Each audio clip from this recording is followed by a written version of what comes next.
Hi friends, എല്ലാവർക്കും great eagle tech go charting powered by Mallu market profile pre market റിപ്പോർട്ടിലേക്ക് ഏവർക്കും സ്വാഗതം.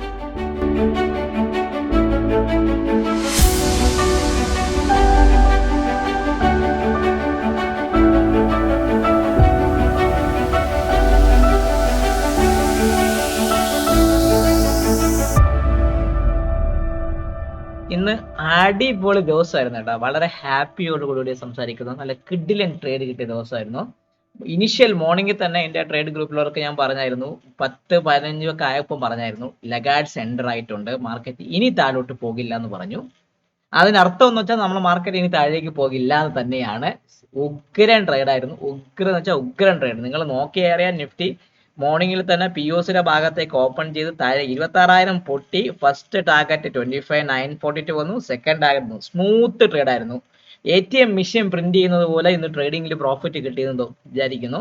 Bank നിഫ്റ്റിയും P O സിയുടെ അവിടെ നിന്ന് ആ ഭാഗത്ത് ഓപ്പൺ ചെയ്ത് ഈ ഭാഗത്ത് തന്നെ കിടന്ന് കളഞ്ഞു. ഇവിടെയാണ് ബ്രേക്ക് ചെയ്തത്. ഈ ട്രേഡാണ് ഫസ്റ്റ് താഴേക്ക് വന്നത്. കൂടെ ഈ ബ്രേക്കിൽ ട്രേഡ് കിട്ടി. First target, second target, third ടാർഗറ്റും കൂടെ കിട്ടിയ ദിവസമായിരുന്നു. ബെയറിഷ് റെഫറൻസ് പൊട്ടിയതിനു ശേഷം ഫസ്റ്റ് ടാർഗറ്റും സെക്കൻഡ് ടാർഗറ്റും കൂടെ കിട്ടിയ ദിവസമായിരുന്നു ബാങ്ക് നിഫ്റ്റിയിൽ. മിഡ് ക്യാപ്പ് കുറേ ദിവസത്തിന് ശേഷം നല്ലൊരു clear smooth trade. Bearish reference പൊട്ടിയതിനു ശേഷം പിന്നെ തിരിഞ്ഞു നോക്കിയിട്ടില്ല. താഴേക്ക് ഇറങ്ങി വന്ന് ഫസ്റ്റും സെക്കൻഡും തേർഡിന്റെ അവിടം വരെ അടുപ്പിച്ച് പോയൊരു ട്രേഡിംഗ് ദിവസമായിരുന്നു. ക്ലിയർ. അപ്പൊ ചുരുക്കി പറഞ്ഞാൽ നല്ല അടിപൊളി അടാറ് ട്രേഡിംഗ് ഡേ ആയിരുന്നു മാർക്കറ്റിൽ കിട്ടിയത്. ഇന്ന് മിഡ് ക്യാപ്പിലും പ്രത്യേകിച്ച് നിങ്ങളൊരു കാര്യം ഓർത്തു വെച്ചിരിക്കുക. ഇന്നൊരു വൈഡ് ഐ ബി മിഡ് ക്യാപ്പിനെ സംബന്ധിച്ച് 100 പോയിന്റിന് മുകളിൽ ഐ ബി സ്ട്രക്ചർ വന്നാലും, നിഫ്റ്റിയെ സംബന്ധിച്ച് 140 മുകളിൽ വന്നാലും, ബാങ്ക് നിഫ്റ്റിയെ സംബന്ധിച്ച് 350-400 പോയിന്റിന് മുകളിൽ വന്നാലും അതൊരു വൈഡ് ഐ ബി ആയിട്ട് കണക്കാക്കും. അതിന് കൂടുതൽ മാർക്കറ്റ് മൂവ്മെന്റ് വന്നു കഴിഞ്ഞാൽ ഒരിക്കൽ ഓർത്തുകൊള്ളുക, എപ്പോഴും ബ്രേക്ക് ഔട്ട്സ് വന്നു കഴിഞ്ഞാൽ അത് ഫെയിലിയർ ആവാനുള്ള ചാൻസ് വളരെയധികം കൂടുതലാണ്. അപ്പോൾ ഇതൊരു വ്യക്തമായി നിങ്ങൾ മനസ്സിൽ ഓർക്കേണ്ട കാര്യമാണ്. ഇന്ന് നിങ്ങൾ നോക്കിയാൽ അറിയാൻ പറ്റും, മിഡ് ക്യാപ്പിൽ ഒരു ബി പീരീഡിന്റെ സിംഗിൾ പ്രിന്റ് ഉണ്ട്. അതേപോലെ നിഫ്റ്റിക്ക് ബാങ്ക് നിഫ്റ്റിക്ക് അങ്ങനെ ഒരു സിംഗിൾ പ്രിന്റ് വന്നിട്ടില്ല. നിഫ്റ്റിക്ക് അങ്ങനെ ഒരു ബി പീരീഡ് സിംഗിൾ പ്രിന്റ് വന്നില്ല. അപ്പൊ ചുരുക്കി പറഞ്ഞാൽ ഇന്ന് മിഡ് ക്യാപ്പ്, അതുകൊണ്ടാണ് മിഡ് ക്യാപ്പ് എന്ത് പറ്റി, ആ ഒരു ബി പീരീഡിന്റെ സ്റ്റാർട്ടിങ്, സിംഗിൾ പ്രിന്റ് സ്റ്റാർട്ടിങ്ങിന്റെ ഭാഗത്ത് തന്നെ കിടന്ന് കളിച്ചത്. വേറെ അങ്ങോട്ട് ഇപ്പൊ നിഫ്റ്റി കയറി പോയതുപോലെയോ അല്ലെങ്കിൽ ബാങ്ക് നിഫ്റ്റി കയറി പോയതുപോലെയോ ഒരു ഷാർപ്പ് റിവേഴ്സൽ റാലി ഒന്നും കൃത്യമായിട്ട് പറഞ്ഞാൽ അവൻ തന്നിട്ടില്ല. ചുരുക്കി പറഞ്ഞു. അപ്പൊ മിഡ് ക്യാപ്പിനെ സംബന്ധിച്ച് നോക്കുമ്പോൾ ഒരു നോർമൽ വേരിയേഷൻ അല്ല, പ്യുവർലി നോർമൽ വേരിയേഷൻ, ചെറിയൊരു ഡൗൺ ഡേ ഉണ്ടെങ്കിൽ കൂടി ഞാൻ ഇതിനൊരു ബി ഷേപ്ഡ് പ്രൊഫൈൽ അല്ലെങ്കിൽ ഒരു നോർമൽ ഡേ സ്ട്രക്ചർ ആയിട്ട് ഞാൻ കണക്കാക്കുള്ളൂ. ഇന്നത്തെ എക്സ്റ്റൻഷൻ ഞാൻ പറഞ്ഞത് ഫെയിലിയർ ആവുകയാണ് ചെയ്തത്.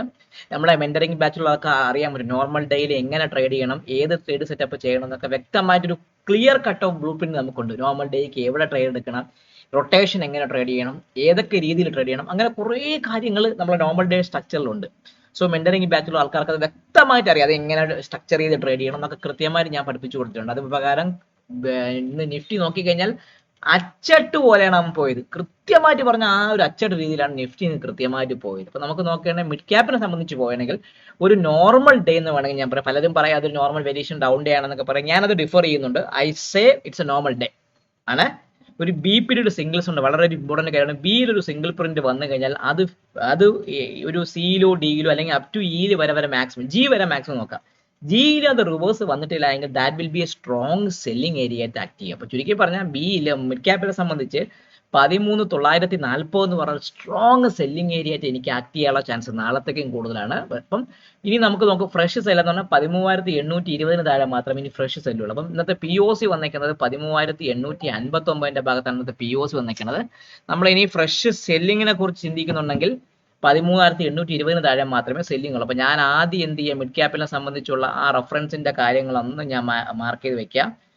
എങ്ങോട്ട് വരും മിഡ് ക്യാപ്പിനെ സംബന്ധിച്ച് പറയുകയാണെങ്കിൽ നമ്മൾ ആദ്യം S3 ഇതെല്ലാം മാറ്റി താഴേക്ക് കൊണ്ട് വച്ചിട്ട് നമുക്ക് 13,820 താഴെ ഇനി ബെയറിഷ് റെഫറൻസ് എത്രയാണ്, 13,820 താഴെ മാത്രമേ ഒരു ബെയറിഷ് റെഫറൻസ് എടുക്കാൻ പറ്റുള്ളൂ.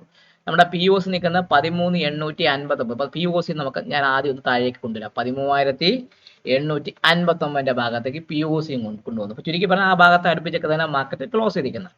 ഇനി ഞാൻ പറഞ്ഞു ഈ ബി പീരീഡിന്റെ ഹൈക്ക് മുകളിൽ മാത്രമേ നിങ്ങളൊരു ബൈയെ കുറിച്ച് ചിന്തിച്ചു. ചുരുക്കി പറഞ്ഞാൽ 13,940 മുകളിൽ സസ്റ്റെയിൻ ചെയ്യുന്നുണ്ടെങ്കിൽ മാത്രമേ ഇനി ഒരു ഫ്രഷ് ബൈയെ കുറിച്ച് ചിന്തിച്ചു. അപ്പൊ ബിയുടെ സിംഗിൾ പ്രിന്റ് വന്നിട്ടുണ്ടെങ്കിൽ അത് സ്ട്രോങ് ആണ്. നമ്മൾ ഐ ബി സിംഗിൾ പ്രിന്റ് നമ്മൾ വിളിക്കുന്ന പേരാണ് സിംഗിൾസ്. സോ ബി സിംഗിൾസ് വന്നിട്ടുണ്ടെങ്കിൽ സ്ട്രോങ് ആയിട്ട് ആക്ട് ചെയ്യാനുള്ള ചാൻസ്. അപ്പം 3940 മുകളിൽ മാത്രമേ ഇനി ഫ്രഷ് ബൈയെ കുറിച്ച് ചിന്തിച്ചാൽ മതി.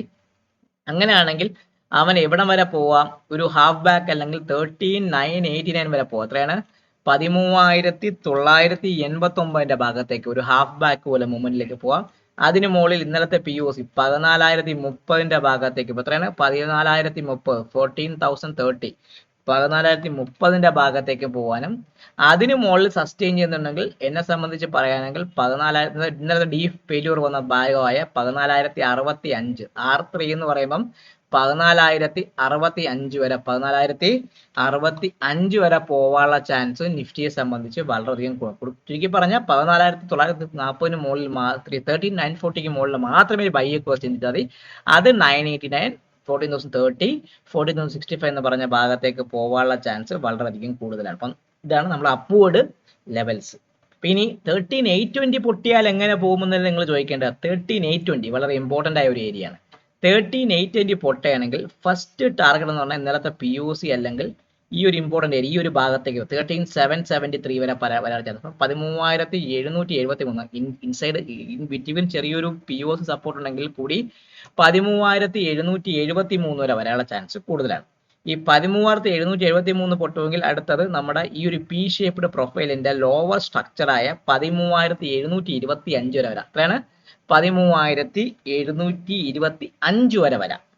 അതിന് താഴെ സസ്റ്റെയിൻ ചെയ്യുന്നുണ്ടെങ്കിൽ ചുരുക്കി പറഞ്ഞാൽ ഞാൻ ഈ പറയുന്നത് ഈ ഒരു ഇമ്പോർട്ടന്റ് ഏരിയ ആയ 13,670 പൊട്ടുകയാണെങ്കിൽ നമുക്ക് ഡേഞ്ചർ ആയിട്ട് പഴയ ഒരു പ്രൊഫൈലിന്റെ ഏറ്റവും ഇമ്പോർട്ടന്റ് ഏരിയ 13,670 ഭാഗത്തേക്ക് എത്താം. അതിന് താഴെ ഡേഞ്ചർ ആയിട്ട് വേണമെങ്കിൽ പോവാം.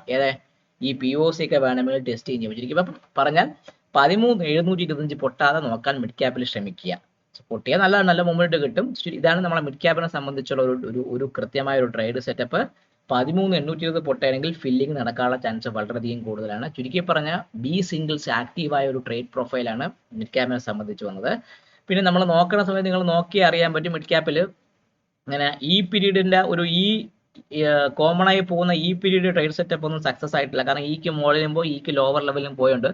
ആ ഒരു സക്സസ് സ്റ്റോറി ഒന്നും ഈ പീരീഡ് ട്രേഡ് സെറ്റപ്പിനെ കുറിച്ച് വന്നിട്ടില്ല. ഈ പീരീഡ് ട്രേഡ് സെറ്റപ്പിനെ കുറിച്ച് അറിയണമെങ്കിൽ എൻ്റെ ഞാനൊരു വീഡിയോ എൻ്റെ ഡിസ്ക്രിപ്ഷനിൽ ഷെയർ ചെയ്തേക്കാം. ആ വീഡിയോക്കകത്ത് കയറി നിങ്ങൾ നോക്കുകയാണെങ്കിൽ ഈ പീരീഡ് ട്രേഡ് സെറ്റപ്പ് എങ്ങനെ ഫോക്കസ് ചെയ്യണമെന്ന് പറഞ്ഞിട്ടുണ്ടാവും. ഇനി അതിനുശേഷം നമുക്ക് നോക്കേണ്ട ബാങ്ക് നിഫ്റ്റി ഒരു ന്യൂട്രൽ എക്സ്ട്രീം അപ്പാണ്. ഫെയിൽഡ് ഓപ്ഷൻ ഇന്നത്തെ ലോവർ ലെവലിന് താഴെ ബാങ്ക് നിഫ്റ്റി ഒരു ഫെയിൽഡ് ഓപ്ഷൻ. അപ്പം ഇവിടെ ഇന്നലെ വരെ ന്യൂട്രൽ സ്ട്രീം അപ്പ് വന്ന ബാങ്ക് നിഫ്റ്റി ഇന്ന് ന്യൂട്രൽ സ്ട്രീം ഡൗൺ തന്നേക്കെന്ന് പറഞ്ഞാൽ ഞാൻ ട്രെൻഡ് ചേഞ്ച് ആയടാ ബുദ്ധൂസ് എന്ന് പറയുന്നതാണ്. അതായത് 928 അവിടെ 925 ബാങ്ക് നിഫ്റ്റി ഒരു ഫെയിൽഡ് ഓപ്ഷൻ തന്നേക്കാണ്. അതൊരു കൃത്യമായ ഒരു ട്രേഡാണ്. ഞാനിപ്പോ എൻ്റെ അതിന് ന്യൂട്രൽ സ്ട്രീം ഡേയ്സിനുള്ള ട്രേഡ് സെറ്റപ്പ് പ്രകാരമുള്ള ട്രേഡ് നമ്മൾ ക്യാരി ചെയ്തിട്ടുണ്ട്. പുട്ട് ഓപ്ഷൻ ആണ്. ബാങ്ക് നിഫ്റ്റിയുടെ പുട്ട് ഓപ്ഷൻ 59,900 പുട്ട് വാങ്ങിച്ചിട്ട് 59,500 പുട്ട് വിറ്റ ഒരു ബെയർ സ്പ്രെഡ് ക്യാരി ചെയ്തിട്ടുണ്ട്. അത് നാളെ പ്രോഫിറ്റ് കിട്ടുമോ ഇല്ലയെന്ന് മാർക്കറ്റ് ഓപ്പൺ ചെയ്യുമ്പോൾ അറിയാം. വിത്ത് സ്ട്രിക്റ്റ് സ്റ്റോപ്പ് ലോസ് ആണ്. നേക്കഡ് ആയിട്ടുള്ള പൊസിഷൻസ് ക്യാരി ചെയ്യാൻ പറ്റില്ല ഇപ്പോഴത്തെ മാർക്കറ്റിൽ. അതുകൊണ്ട് ഒരു സ്പ്രെഡ് ക്യാരി ചെയ്തു. കിട്ടിയാൽ 50 പോയിന്റ് കിട്ടിയാൽ മതി, വലിയ താല്പര്യമൊന്നുമില്ല. അത് എയിം ചെയ്യുന്നത് ഇന്നത്തെ POC ആയ അത് ഏതിലാണ് ഈ മാർക്കറ്റ് ഇപ്പൊ നിൽക്കുന്ന 59,362 ഞാൻ എയിം ചെയ്യുന്നത് 59,129 എന്ന് പറഞ്ഞ ഭാഗത്തേക്ക് എയിം ചെയ്തിട്ടുള്ള ട്രേഡ് സെറ്റപ്പാണ്. ബേസ്ഡ് ഓൺ ഏതിലാണ് നമ്മളെ ഇൻഡെക്സിനല്ല, പകരം ഫ്യൂച്ചറിലാണ് ഞാൻ ഈ പൊസിഷൻ എടുത്ത് ക്യാരി ചെയ്തിരിക്കുന്നത്. ഞാൻ എടുത്തിട്ടില്ല, എൻ്റെ ബെൻഡറിങ്ങുള്ള ആൾക്കാർക്ക് എടുക്കാൻ വേണ്ടി ഞാൻ പറഞ്ഞിട്ടുണ്ട്. കാരണം ഞാൻ RB ഉള്ളതുകൊണ്ട് ഈ വെള്ളിയാഴ്ച വരെ നോ ബാങ്ക് നിഫ്റ്റി ക്യാരിയിങ് ചെയ്യുന്നില്ല. സോ ബാങ്ക് നിഫ്റ്റിയുടെ ഒരു ന്യൂട്രൽ എക്സ്ട്രീം അപ്പാണ്. 59,130 ഭാഗത്തേക്ക് POC ഞാനൊന്ന് കൊണ്ടുവരാം. 59,130 ഭാഗത്തേക്ക് കൊണ്ടുവരാം. ഒരു ഓപ്പൺ ഡ്രൈവിനെ പോലെ വന്നിട്ട് അത് ഫെയിലിയർ ആയെന്ന് വേണമെങ്കിൽ പറയാം. ഓപ്പൺ ഡ്രൈവ് ആയിരുന്നു, ഗ്യാപ്പ് ഓപ്പൺ OA/OR ആയിരുന്നു. ഒരു ഓപ്പൺ ഡ്രൈവ് പോലെ വന്നതിന് ശേഷം അത് ഫെയിലിയർ ആയി. കൃത്യം പറഞ്ഞ ബാങ്ക് നിഫ്റ്റി സംബന്ധിച്ച് അത് ഒരു ഓപ്പൺ ഓപ്ഷൻ OA/OR ആയിരുന്നു. കൃത്യമായിട്ട് പറയുകയാണെങ്കിൽ ഒരു ന്യൂട്രൽ സ്ട്രീം അപ്പാണ് ബാങ്ക് നിഫ്റ്റിയെ സംബന്ധിച്ചുള്ളത്. സോ ഇനി നമുക്ക് ബെയറിഷ് റെഫറൻസ് ഒക്കെ മാറ്റി നമുക്ക് ഇനി ആദ്യം നമുക്ക് നോക്കുകയാണെങ്കിൽ ബെയറിഷിന് ശേഷം നമുക്ക് POC കൊണ്ടുവന്നു 59,130. ഇനി ബെയറിഷ് റെഫറൻസ് എന്ന് പറയുമ്പം ഞാൻ ഇനി ഇന്നത്തെ ലെവൽ 58,927 താഴെ മാത്രം 925 ചോദിക്കാം. 58,925 താഴെ മാത്രമേ ഇനി ഒരു ഫ്രഷ് സെല്ലിങ്ങിനെ കുറിച്ച് ചിന്തിക്കുന്നുള്ളൂ. ഞാൻ ഇനി ബൈയിങ്ങിനെ കുറിച്ച് ചിന്തിക്കുന്നുണ്ടെങ്കിൽ ഇത് 59,470 ഇന്നലത്തെ POCക്ക് മുകളിൽ മാത്രമേ ഞാനൊരു ബൈ എടുക്കുന്നു. എത്രയാണ്? 59,470 മുകളിൽ ഞാനൊരു ബൈയെ കുറിച്ച് ചിന്തിക്കും. ക്ലിയർ ആവുന്നല്ലോ? ആ ബൈ ഫസ്റ്റ് ആകട്ടെ 59,610 ഭാഗത്ത് ഇന്നലത്തെ വാല്യൂ ഏരിയ ഹൈയുടെ ഭാഗത്തേക്ക് വരാം. 59,610 ഭാഗത്തേക്ക് വരാം. അതിന് മുകളിൽ സസ്റ്റെയിൻ ചെയ്ത് കഴിഞ്ഞാൽ അടുത്തത് 59,720 ഭാഗത്തേക്ക് 19 എത്രയാണ്? 59,720 ഭാഗത്തേക്ക് എത്രയാണ്? 59,720 ഭാഗത്തേക്ക് വരാം. ഫസ്റ്റ് സെക്കൻഡ് ടാർഗറ്റ് എന്ന് പറയുമ്പോൾ R2 എന്ന് പറയുമ്പോൾ R2 59,720 720 ഭാഗത്തേക്ക് വരാം. സെക്കൻഡ് ടാർഗറ്റ് എന്ന് പറയുമ്പോൾ R2 വന്നു. അതിനുശേഷം സെക്കൻഡ് ടാർഗറ്റ് എന്ന് പറയുമ്പം R2 ഒന്ന് മാർക്ക് ചെയ്ത് കയറി ഒരു സ്മോൾ ലെറ്റർ കയറി വന്നു. R2 വന്നു. അതിന് മുകളിൽ സസ്റ്റെയിൻ ചെയ്യുന്നുണ്ടെങ്കിൽ അടുത്തത് 59,910 ഭാഗത്തേക്ക് എത്രയാണ്? R3 എന്ന് പറയുന്നത് 59,910 ഭാഗത്തേക്ക് വരാം. 59,000 R3 എന്ന് പറയുമ്പം 59,910 R3 എന്ന് പറയുമ്പം 59,900 ഭാഗത്തേക്കാണ്. 910 വേണ്ട, 900 ഭാഗത്തേക്ക് R3 വരാം. ഇത് R2 എന്ന് പറയുന്നത് 59,720 ഭാഗത്ത്. ചുരുക്കി പറഞ്ഞാൽ 59,470 പൊട്ടാണെങ്കിൽ മാത്രം ഒരു ബുള്ളിഷ് മൂവ്മെന്റിനെ കുറിച്ച് ബാങ്ക് നിഫ്റ്റിയിൽ ശ്രമിച്ചാൽ മതി. ഇനി നമുക്ക് നോക്കേണ്ടത് ബേറിഷ് എവിടെയൊക്കെ വരും? 58,825 പൊട്ടിക്കഴിഞ്ഞാൽ ഫസ്റ്റ് ഇതാണ് 58,800 ഭാഗത്തേക്ക് വരാം. First target 58,800. ഇത് നല്ല റൗണ്ട് ഫിഗർ ആണ്. 58,800 ഭാഗത്തേക്ക് വരാം. അതിന് താഴെ സസ്റ്റെയിൻ ചെയ്യുമ്പോൾ ഈ ലോ 58,645 ഭാഗത്തേക്ക് വരാം. 58,645 ഭാഗത്തേക്ക് വരാം. അതിന് താഴെ സസ്റ്റെയിൻ ചെയ്യുന്നുണ്ടെങ്കിൽ 58,500 എന്ന് പറഞ്ഞാൽ ഇമ്പോർട്ടൻ്റ് ഏരിയയില്ല 58,500 ഭാഗത്തേക്ക് വരാം. ചുരുക്കി പറഞ്ഞാൽ 58,825 പൊട്ടയാണെങ്കിൽ ഈ പറഞ്ഞ റെഫറൻസ് ലെവലൊക്കെ ആക്റ്റീവ് ഉള്ള ചാൻസ് ഉണ്ട്. ന്യൂട്രൽ എക്സ്ട്രീം അപ്പാണ് ബാങ്ക് നിഫ്റ്റിയെ സംബന്ധിച്ച്. റിവേഴ്സൽ പൊസിഷൻസ് ആണ് നല്ലതെന്നാണ് ക്യാരി ചെയ്തിരിക്കുന്നത്. അതിന് ടാർഗറ്റ് കൃത്യമായിട്ട് ന്യൂട്രൽ ട്രേഡ് സ്റ്റെപ്പ് പ്രകാരമുള്ള ടാർഗറ്റ് ഒക്കെ വെച്ചെടുത്തിട്ടുണ്ട്. ഇത് കൃത്യമായിട്ട് നിങ്ങൾ ഫോക്കസ് ചെയ്യുക. നാളെ ഈ POCയുടെ ഭാഗത്തേക്ക് അല്ലെങ്കിൽ FA പോയിന്റിന്റെ ഭാഗത്തേക്ക് മാർക്കറ്റ് വരികയാണെങ്കിൽ ഒരു പുൾ ബാക്ക് വീണ്ടും തരാനുള്ള ചാൻസ് വളരെ കൂടുതലാണ്. ചുരുക്കി പറഞ്ഞാൽ ഇന്നത്തെ ബെയറിഷ് റെഫറൻസ് നാളത്തേക്കുള്ളത് പൊട്ടുകയാണെങ്കിൽ ചാടി കയറി പോഷൻ എടുക്കലും ഒന്ന് വാച്ച് ചെയ്ത് എടുത്തു കഴിഞ്ഞാൽ ആ ഒരു സേഫ്നെസ് നിങ്ങൾക്ക് കിട്ടുന്നതാണ്. കിടില ബാങ്ക് നിഫ്റ്റി റൊട്ടേഷൻ എന്ന് പറഞ്ഞാൽ യവന കഴിഞ്ഞ വേറെ എന്തുകൊള്ളൂ. ആദ്യത്തെ ആ ഒരു ഇനിഷ്യൽ ഫാൾ വന്നതിന് ശേഷം പിന്നെ പറഞ്ഞ ആ കൃത്യം പറഞ്ഞ വാല്യൂ ഏരിയ ഹൈ നിഫ്റ്റി നോക്കിയാൽ value area high value area low value area high value area low. ഈ റൊട്ടേഷൻ എല്ലാം കടന്ന് സ്പൈക്ക് ചെറിയൊരു സ്പൈക്ക് ഒന്നും, പക്ഷെ നമ്മൾ സ്പൈക്കായിട്ട് കൂട്ടില്ല, കാരണം ഇൻസൈഡ് ദ പ്രൊഫൈൽ ആയിട്ട് കൂട്ടില്ല. പക്ഷെ എന്നാൽ കൂടെ ഒരു LPD ഒരു സ്പൈക്ക് മൂവ്മെന്റ് തന്നതിന് ശേഷമാണ് അവൻ കൃത്യമായിട്ട് അവനൊരു ബ്രേക്ക് തന്നു പോയിരിക്കുന്നത്.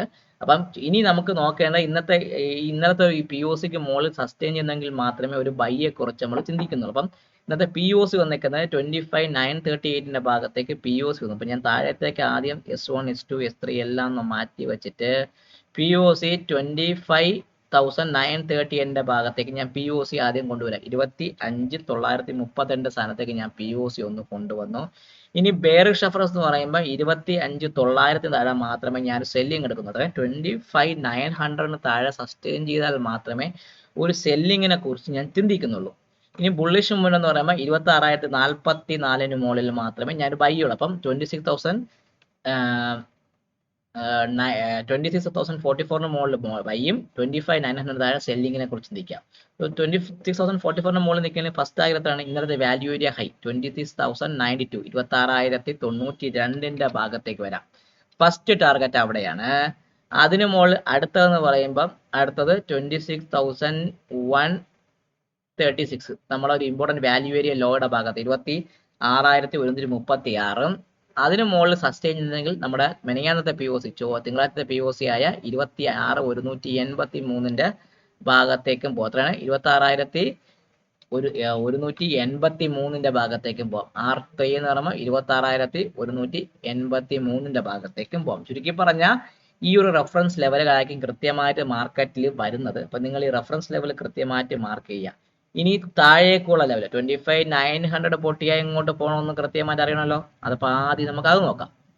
25 പൊട്ടിയാൽ ആദ്യം വരുന്നത് ഇതായിരിക്കും 25,855 ഭാഗത്തേക്ക്. അവിടെ ഒരു ഇമ്പോർട്ടന്റ് ഇന്നലത്തെ ഒരു സിംഗിൾ പ്രിന്റ് ബൈ ഉണ്ട്. 25,855 ഭാഗത്തേക്ക് വരാം. കഴിഞ്ഞ തിങ്കളാഴ്ചത്തെ ഒരു ബൈ ഇല്ല, കഴിഞ്ഞ 26 വെനസ്ഡേ അതിന് തിങ്കളാഴ്ചത്തെ ഈ ഒരു ബൈയിങ്ങിന്റെ ഏരിയ വരിക. അത് പൊട്ടുകയാണെങ്കിൽ അടുത്തത് ഈ POC 25,800 എത്രയാണ്? 25,800 അല്ല, 25,799 25,799 ഭാഗത്തേക്കും. അതിന് താഴെ സസ്റ്റെയിൻ ചെയ്യുന്നുണ്ടെങ്കിൽ ഇനി ഈ ഒരു ലോവർ ലെവലായ 24,745 എത്രയാണ്? 25,745 ഭാഗത്തേക്ക് വരാം. ചുരുക്കി പറഞ്ഞാൽ 900 പൊട്ടുകയാണെങ്കിൽ ഈ പറഞ്ഞ റെഫറൻസ് ലെവലൊക്കെ ആക്ട് ചെയ്ത് മാർക്കറ്റിൽ വരാനുള്ള ചാൻസ് വളരെയധികം കൂടുതലാണ്. സോ അടിപൊളി ട്രേഡിംഗ് ഡേ ആയിരുന്നു. കിട്ടില്ല ഇന്നൊരു നോർമൽ ഡേ ട്രേഡ് സെറ്റപ്പ് പ്രകാരം ട്രേഡ് കിട്ടി, റെഫറൻസ് ഡേ പ്രകാരമുള്ള ട്രേഡ് കിട്ടി. ബാങ്ക് നിഫ്റ്റിക്ക് ന്യൂട്രൽ സ്റ്റീം അപ്പ് പ്രകാരമുള്ള ട്രേഡ് സെറ്റപ്പ് ക്യാരി ചെയ്യുന്നുണ്ട്. ചുരുക്കി പറഞ്ഞാൽ അടിപൊളി അഡാറ് ട്രേഡിംഗ് കിട്ടിയ ഒരു ദിവസമായിരുന്നു. എല്ലാവർക്കും നല്ലൊരു പ്രോഫിറ്റ് കിട്ടി. മെന്ററിംഗ് ബാച്ചുള്ളവർക്കും എനിക്കും എൻ്റെ ഗ്രൂപ്പിൽ എല്ലാവർക്കും എല്ലാവർക്കും കിട്ടിയിട്ടുണ്ട്. വളരെ ഹാപ്പിയോടെ ഞാൻ വീഡിയോ അവസാനിപ്പിക്കുകയാണ്. വീഡിയോ കാണുക, ലൈക്ക് ചെയ്യുക, കമൻറ്റ് ചെയ്യുക. നിങ്ങളെ ട്രേഡിംഗ് ഫ്രണ്ട്സിന് വീഡിയോ അയച്ചു കൊടുക്കാനും മറക്കാതിരിക്കുക. മെന്ററിങ്ങിന് ജോയിൻ ചെയ്ത് ഒരു പ്രൊഫഷണൽ രീതിയിൽ ട്രേഡിങ്ങിന് അപ്രോച്ച് ചെയ്യാൻ ശ്രമിക്കുക. അതിൻ്റെ കൂടെ MCXന്റെ കോൾസ് വഴി നിങ്ങൾക്ക് നിങ്ങളുടെ കോസ്റ്റിനെ കവർ ചെയ്യാനും ഞാൻ സഹായിക്കാം. സോ താഴെ കിടന്ന നമ്പറിൽ ബന്ധപ്പെടുക. Take care, bye bye.